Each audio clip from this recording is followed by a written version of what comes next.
రాష్ట్రంలో దొంగలు పడ్డారని కాపాడుకోవాల్సిన బాధ్యత తమపై ఉందని తెలుగుదేశం అధినేత చంద్రబాబు అన్నారు. తనకు పదవి అనేది బాధ్యత అయితే జగన్కు వ్యాపారమని ధ్వజమెత్తారు. తెలుగు ప్రజల రుణం తీర్చుకోవాలనే ధ్యేయంతో తాను పనిచేస్తున్నానని చంద్రబాబు స్పష్టం చేశారు. విశాఖ నుంచి భావనపాడు వరకు పరిశ్రమలు తీసుకొస్తామని శ్రీకాకుళం జిల్లా పలాస ప్రజాగణం సభలో చంద్రబాబు హామీ ఇచ్చారు. నిరుద్యోగులకు భరోసానిచ్చారు. అంతకుముందు రాజాంలో జరిగిన ప్రజాగణం సభలో పాల్గొన్న ఆయన విశాఖలో ఎంపీ విజయసాయిరెడ్డి, వైవి సుబ్బారెడ్డికి పనేంటని చంద్రబాబు ధ్వజమెత్తారు. సీఎం జగన్కు విశాఖలోని ఆస్తులపైనే ఎక్కువ ప్రేమ ఉందని ఆగ్రహం వ్యక్తం చేశారు.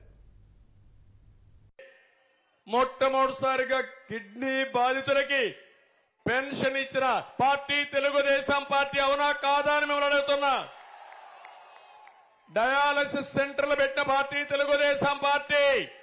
ఆ రోజు నేను పెట్టిన డయాలసిస్ సెంటర్లు పెట్టి నాటకాలు ఆడుతున్నారు తప్ప ఎక్కడన్నా రీసెర్చ్ స్టేషన్ పెట్టారా అని మిమ్మల్ని అడుగుతున్నా. తమిళ ఉత్తరాంధ్ర నేను ఒకటే అడుగుతున్నా, యువత మేలుకో. ఎక్కడ చూసినా మా యువ కిషోరాలే కనపడొస్తున్నాయి. నేను ఎక్కడ పోయినా కూడా ఎక్కువ కనపడేది యువతే కనపడొస్తున్నారు. 18 నుంచి 35 సంవత్సరాలు యువత అంతా రోడ్డు మీదకి వస్తున్నారు. డిఎస్సి కోసం వెయిట్ చేస్తున్నారు. ఏం తమ్ముళ్ళు డిఎస్సి వచ్చిందా అని మిమ్మల్ని అడుగుతున్నా. పెట్టాడా దుర్మార్గుడు అని అడుగుతున్నా. ఒక్క డిఎస్సి పెట్టాడా అని అడుగుతున్నా. మళ్లీ ఈరోజు హామీ ఇస్తున్నా, వచ్చిన మొదటి సంతకం ఫస్ట్ సిగ్నేచర్ డిఎస్సి పైనే పెడతాను. ఇంకో పక్కన ప్రతి ఏటా జాబ్ క్యాలెండర్ అన్నాడు, ఇచ్చాడా అని అడుగుతున్నా. గ్రూప్ 1 పెట్టాడా అని మిమ్మల్ని అడుగుతున్నా. గ్రూప్ 2 ఉద్యోగాలు వచ్చాయని మిమ్మల్ని అడుగుతున్నా. మళ్లీ నేను వస్తానే ప్రతి సంవత్సరం గవర్నమెంట్ లో ఉండే ఉద్యోగాలకు కూడా జాబ్ క్యాలెండర్ ఇస్తానని మీ అందరికీ హామీ ఇస్తున్నా. 25,000 మంది పోలీసులు నియమిస్తామన్నారు, చేశారా తమ్ముళ్ళు? ఇక్కడుండే పోలీసులు కూడా చెప్తున్నా, మీకు టీఏ ఇచ్చారా పోలీసులు అని అడుగుతున్నా. డిఏ ఇచ్చారని అడుగుతున్నా. మీ ప్రావిడెంట్ ఫండ్ అన్నా మీకు ఇచ్చారని అడుగుతున్నా. మీ సరెండర్ లీవ్ అన్నా మీకు వచ్చిందని అడుగుతున్నా. వీళ్ళకే కాదు, రాష్ట్రంలో ఉండే 8 లక్షల మంది ప్రభుత్వ ఉద్యోగాలకి పీఆర్సీ కూడా ఎగనాం పెట్టిన దుర్మార్గుడి ముఖ్యమంత్రి. డిఏలు ఇవ్వని వ్యక్తి ముఖ్యమంత్రి. నెలవారీగా శాలరీస్ ఇవ్వని ముఖ్యమంత్రి. నేను ఒకటే హామీ ఇస్తున్నా, మళ్ళా ఉద్యోగస్తులకి గౌరవం ఇచ్చే బాధ్యత నాది, పీఆర్సీ ఇచ్చే బాధ్యత నాది. మీరు ఆత్మ గౌరవంతో ఉద్యోగాలు చేసే విధంగా మీకు పూర్తిగా గౌరవించే బాధ్యత తీసుకుంటాను. నేను వస్తానే పోలీసు ఉద్యోగాలు పూర్తిగా నియమిస్తా. దీనికి కూడా రిక్రూట్మెంట్ కోసం ప్రారంభిస్తాం. ఇది కాకుండా ఇంకొక పక్కన చూస్తే ఈ రోజు మీ అందరినీ ఒకటే కోరుతున్నా, దేశంలోనే ఎక్కువ నిరుద్యోగ సమస్య మన రాష్ట్రంలో ఉంది. బీహార్ కంటే ఎక్కువ ఉంది మన రాష్ట్రంలో. 24% మంది చదువుకున్న వాళ్ళలో ఉద్యోగాలు లేకుండా తిరిగే పరిస్థితి వచ్చారు. అవునా కదా తమ్ముళ్ళు అని అడుగుతున్నా. జాబు రావాలంటే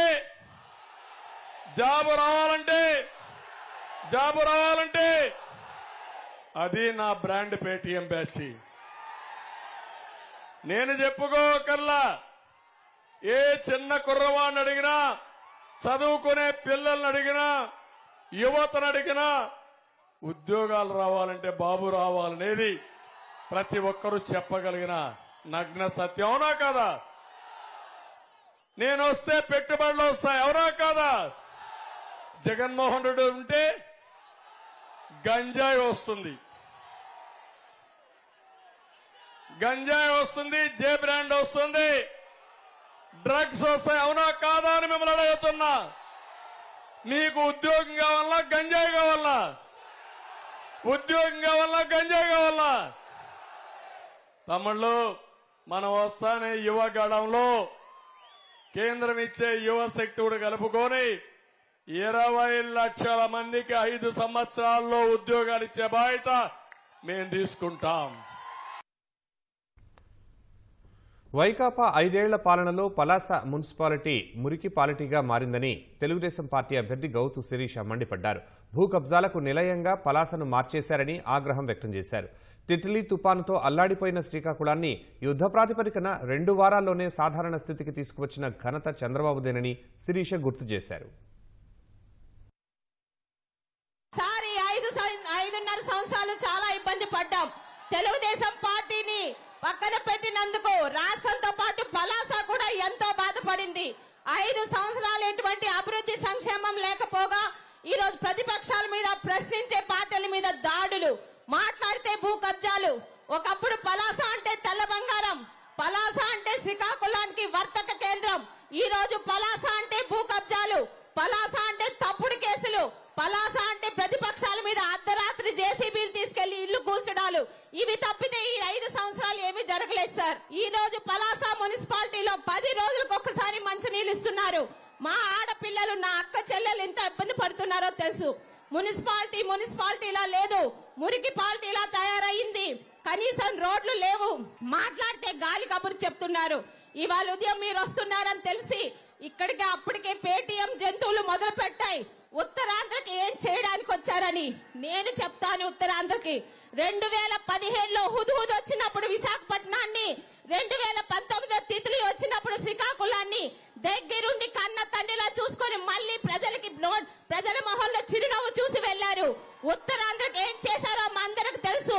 ఇటు ఆఫ్ షోర్ గాని, వంశధార గాని, పాతపట్నంలో గాని అన్ని మొదలు పెట్టింది కూడా చంద్రబాబు నాయుడు గారే. మరి మీరు ఈ 5 సంవత్సరాలు ఏం చేశారయ్యా?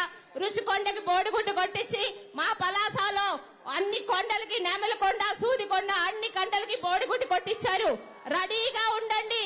నెల రోజుల లోపల ఉత్తరాంధ్ర ప్రజలు ప్రతి వైసీపీ వాడికి క్షవరం చేయించి ఇంటికి పంపించడానికి సిద్ధంగా ఉన్నారు. పలాసలో అనకొండలు కొండల్ని మింగేస్తున్నాయని మంత్రి అప్పలరాజులను ఉద్దేశిస్తూ ఎంపీ రామ్మోహన్ నాయుడు మండిపడ్డారు. వైకాపా పాలనలో రాష్ట్ర అభివృద్ధి దారుణంగా పడిపోయిందన్నారు. 5 ఏళ్లుగా పలాసకు సాగు, తాగునీరు అందక ప్రజలు అల్లాడిపోతున్నారని ఆగ్రహం వ్యక్తం చేశారు. వచ్చే 5 ఏళ్లలో పలాసకు కేంద్రీయ విశ్వవిద్యాలయం తీసుకువచ్చే బాధ్యత తనదని రామ్మోహన్ హామీ ఇచ్చారు.